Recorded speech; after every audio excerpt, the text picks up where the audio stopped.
యూకేలో నేను part time job చేసేది మెక్డొనాల్డ్స్ లో అనమాట. చాలా మంది అయితే అడుగుతున్నారు షార్ట్ చేయమని చెప్పేసి.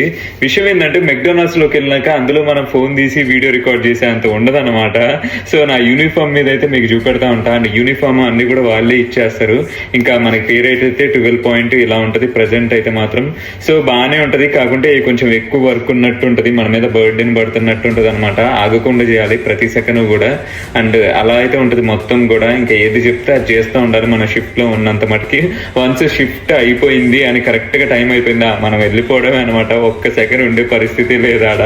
ఇంకా వెళ్ళి బయటికి అక్కడ క్లాక్ అవుట్ చేసేటప్పుడు ఉండే హ్యాపీనెస్ మామూలుగా ఉండదు. పార్ట్ టైం జాబ్ నుంచి వచ్చేటప్పుడు ఘోరంగా ఉంటది అనమాట. ఎప్పుడు ఇంట్లో పడాలా అని చెప్పేసి. సో అలా ఉంటది యూకేలో పార్ట్ టైం జాబ్స్ అయితే. ఊకించడం అన్నీ అయితే చేపిస్తానే ఉంటారు. అవన్నీ నార్మల్, మనం చదువుకోవడానికి వచ్చినాం కాబట్టి ఇవన్నీ టెంపరీ అని అనుకుంటా ఉంటాను. అంతే, మరి ఉంటాను. మరిన్ని యూకే వీడియోస్ కోసం అయితే సబ్స్క్రైబ్ చేసుకోండి.